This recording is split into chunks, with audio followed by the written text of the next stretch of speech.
4th of January 2022. Ambulance emergency, what town or suburb? Unrestricted access to the busiest emergency room in the city. From news.com.au. I'm Andrew Bucklow, and I've got news for you. G'day there, thanks for joining me for today's Person of Interest episode on I've Got News for You. Now, we do these once a week where we sit down with someone who's been in the news lately, or perhaps a celebrity or a public figure, or someone like today's guest who just has an amazing story to tell. You're about to hear from a doctor named Sam, who's been working in emergency rooms in hospitals in New South Wales for more than 5 years. Now, he's going to open up about the most shocking injuries he's seen. He'll reveal if people actually do come into the ER with things put up their bum. Spoiler, they do. And he's going to chat about one of the hardest parts of his job, which is to explain to a patient that they're going to die. It's a really difficult part of the job. It's a privileged part of the job because you get to be the person to have that relationship with the patient or their family, and you get to go on that journey with them, but it is challenging. Okay, Sam, we might start with a typical day in the emergency department. What's that like? A typical day in the ED could start at any time of day. It's a 24/7 roster, 365 days a year. So whatever point in the day that you start in the ED, I always like to start by walking around the department because you get a real sense of what the shift before you was like. Mm-hmm. You can just tell by the volume in the ED, the tone of people's voices. You can hear snippets of conversation, and you get a sense of, was the previous shift really busy? Was it calm? Are people feeling relaxed? Are people feeling a bit tense? And then you can look around as well, and you can see how many beds are empty, how many beds are made.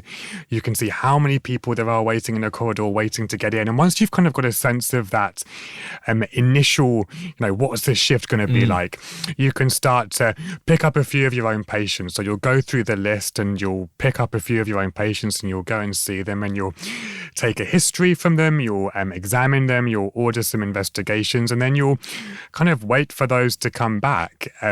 You'll do that maybe a couple of times, and then the investigations that you have wanted will return, and you can start to formulate a plan for these patients. And by this point, maybe you're a couple of hours in and you've got your name by a handful of patients and you're kind of working them up. But at the same time, the beauty of the emergency department is that you have to be so reactive. And the moment that the bat phone goes off, this is literally a red phone on the wall, which rings with a pre-alert from the ambulance service to say that we are 5 minutes away and we are bringing you a very sick patient and we need you to have this ready for when we arrive. The moment that phone goes off, you or your colleagues have to be totally reactive and jump into the resuscitation room and in a very safe way drop whatever else you're doing to focus on this really unwell person coming in. Well, let me ask you about that. When you get a new patient coming into the emergency department, what are the thoughts that go through your mind initially? How do you start to figure out what's wrong with them and how you treat them? In the emergency department, we have an absolute privileged position whereby we need to know a little bit about most conditions. And that's a difference to other parts of medicine, which is becoming increasingly subspecialized. So a doctor may know everything there is to know, but about one tiny area of medicine. So the idea in the ED when someone comes in is you have this, what's that game called where you have like 100 faces lined up on a board? Guess Who? It's like Guess Who. And if you imagine that when you see someone for the first time, all the faces in Guess Who are up. And then by taking a careful history, by asking the right questions, by listening, you can start to knock down some of those faces. Right. And you're knocking them down in order of what you don't think they've got, but you're keeping the faces up based on what they could have, and then you're trying to knock them down in order of priority. That priority being what's going to really harm this patient the fastest. Like, what are the conditions I need to exclude? And once you do that, you may be left with, say, 5 or 6 faces, and you can then start to order some investigations or get more information from elsewhere to try and eliminate those remaining ones even sooner. So we call it the surgical sieve. You start off with a really wide-brimmed sieve, and through your hopefully good questions and answers and your investigations, you're able to distill all of that information in the sieve down to just really what you're after. Remind me never to play Guess Who against you. Sounds like you do pretty well. You must get just such a variety of patients and all sorts of injuries. What are some of the most shocking injuries that you've witnessed personally coming into an emergency department? I think that the natural compulsion to answer this question would be, some of the more graphic the graphic injuries, and they really are shocking, and I don't think we should make light of them. We have an incredibly privileged position in the ED where we see people at their absolute, they've had the worst day of their lives. It can only get better from here, but they are absolutely horrendously injured sometimes. And I suppose some of the striking ones would be kind of nasty facial injuries where someone's identity has been lost. I won't shy away from the fact that we also see people who have been injured for absolutely, no fault of their own. And I'm thinking about children here. We see a lot of non-accidental injury as well, children who have been the victims of abuse. And those are really shocking in the truest sense of the word. Yeah. So, I never feel that we should make light of the privilege that we have in ED by seeing these injuries. But it really is our duty to do the best that we can for these people who we're meeting at their absolute, this is the worst day they've ever had.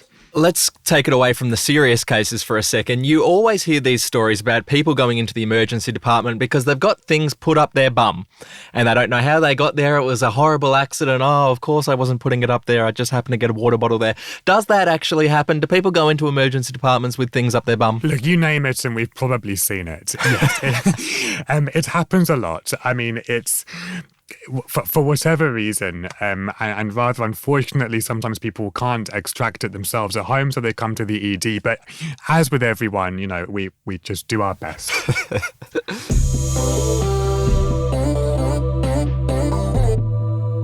Now, Sam, you treat people of all different ages, from all different backgrounds. Do you find that you ever get emotionally invested in patients? I think that's a really great question, and it's so unique to each clinician, be it a doctor, a nurse, a paramedic, be it even the clerical staff that are meeting them to take their details. And we should never, be afraid of getting emotionally attached to our patients because, only in so doing can we treat everyone as a human. I mean, I certainly have a handful of patients that I reflect on myself and I that stay with me, and they stay with me for a variety of different reasons, be it because I was really touched by their story, or I saw a part of myself in them, or I saw a part of a loved one in them. And I try and use those reflections and use those experiences to make me a better doctor and to try and educate, those around me. So yeah, there are certainly a handful that I think of now and again, yes. Now, even though you guys do such amazing work, you save lives every day, you can't save every patient. And I'm wondering, how is it that you tell someone or their loved ones that they're not going to survive? It's a really difficult part of the job. It's a privileged part of the job because you get to be the person to have that relationship with the patient or their family, and you get to go on that journey with them, but it is challenging. I suppose it's quite uncommon that you would tell a patient directly that they're not going to make it. Right. What's more common is the relative of a patient who, for example, has an overwhelming infection. They've got overwhelming sepsis. And because of their other medical problems, it's unlikely that their body has the strength, despite all the medicine and all the therapy, unlikely that their body has the strength to fight off the infection. So at this point, you'll speak to the family and you'll inform them of, the situation as you see it. And then it's really kind of a conversation like you and I are having now, where you don't focus on the negatives, but you focus on the positives. We are going to be doing all of this wonderful treatment to try and help someone the best we can. But sometimes, despite all of that, we just can't win. But what we can achieve is comfort, dignity, and peace. And when you frame it that way, death becomes less of a confronting issue and more of a happy eventuality almost. It becomes more of a journey of closure for people, and that's a much more common situation. And it is something which, we're so privileged and lucky to have. I've often said that giving a person or a family a good death is just as valuable as saving them, because this is their last memories together. Yeah. So to be a part of that journey and to be a part of that discussion is an absolute privilege. What are the common reactions that people have when you share news like that with them?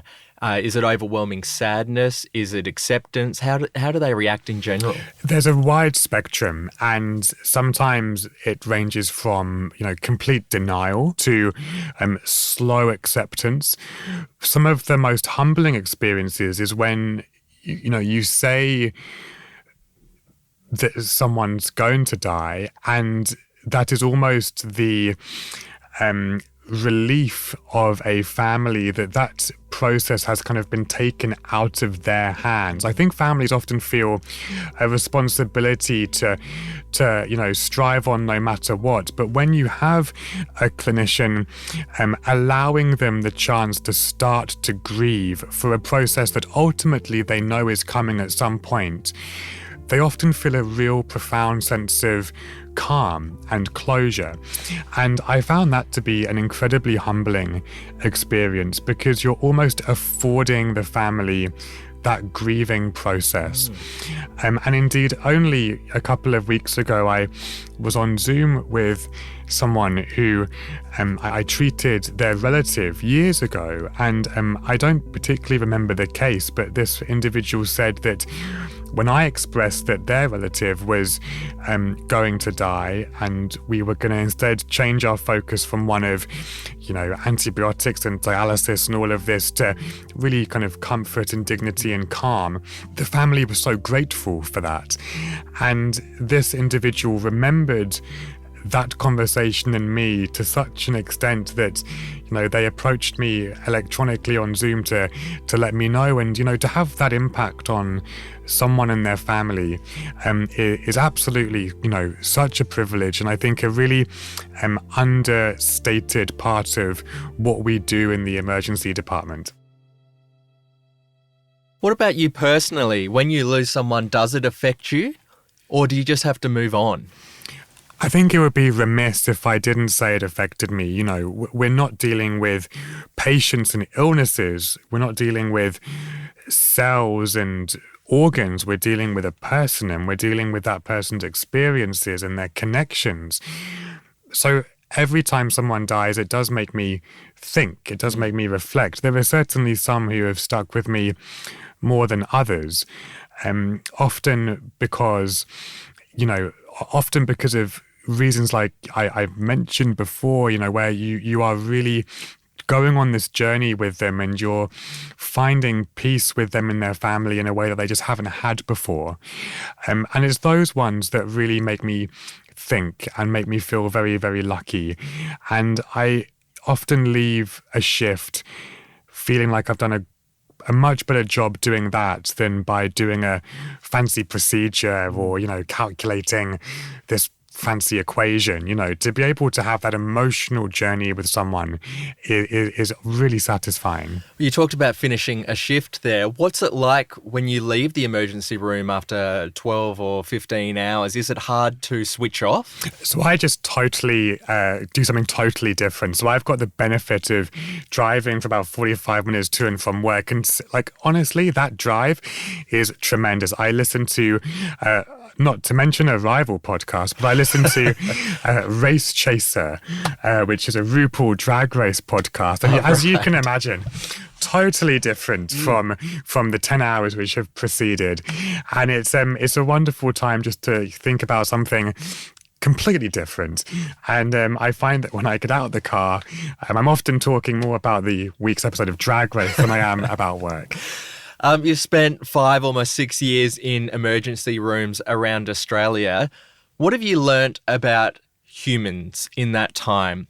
I think everyone needs someone. And I think that when you do need someone, even if you think you've got no one, there is always someone there.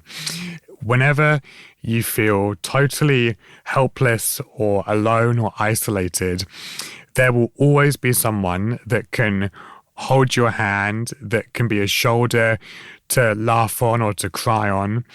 And sometimes that's the ED staff, sometimes that's other hospital staff, but more often than not, it's that friend or that family member that you just didn't think was there for you, but they actually are. So I think sometimes, when you're having a bit of a kind of difficult shift yourself and you're struggling to get through the workload, or you're exhausted because you've been working for so long, I think that I think of that, and I think of my friends, and I think of my family, or I think of my partner, and just knowing that there is someone there is an absolute is so valuable, and everyone does have that, particularly when they're in need. So that's what I've learned.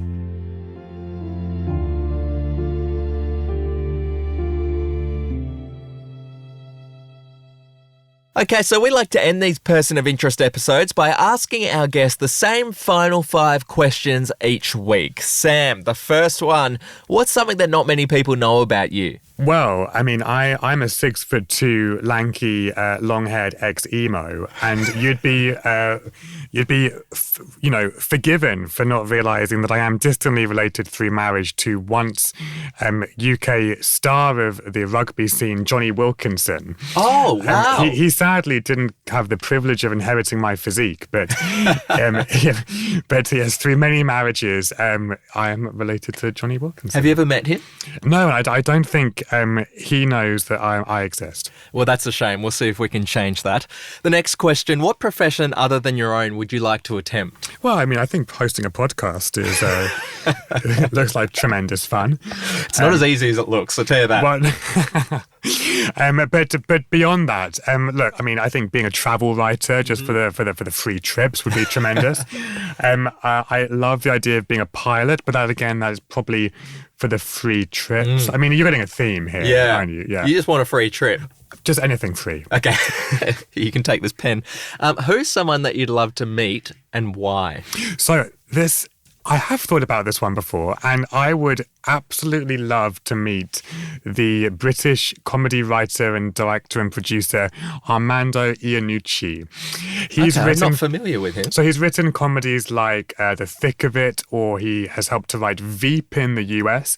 And this is a guy whose comedy is based on observation. So he will watch their intricacies, watch their little habits, and he will make a comedy and a character about them. And I would love to meet him to understand that power of observation, to be that observant that you can create a whole series based on just someone.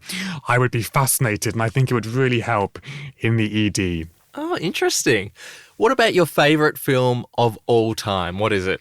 My favourite film of all time is called Midnight Special, and this is a film based on a book about that the premise is a child is sprung from this kind of commune in the US, and 2 guys take him across America and along the way do some illegal things, because getting this child from A to wherever B is the most important thing to them.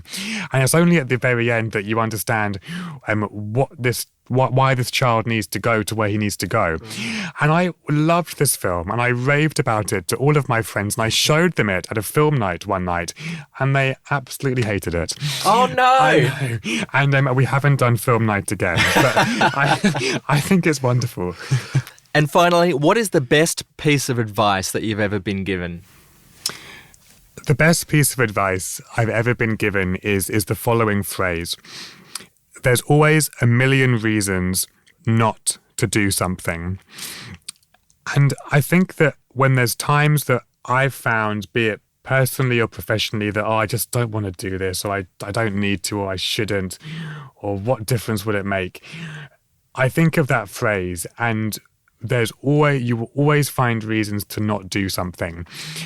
And that has carried me through a lot of situations, and I just find it so valuable. Sam, thank you so much for the work you do, not only as a doctor, but for being a guest on I've Got News for You and being today's person of interest. Hope you enjoyed yourself, and thank you so much for sharing your wisdom from the ER. It's a pleasure. Thank you so much for having me. It's been an absolute joy. Thank you. That's all for today's episode of I've Got News for You. I'll chat to you again tomorrow.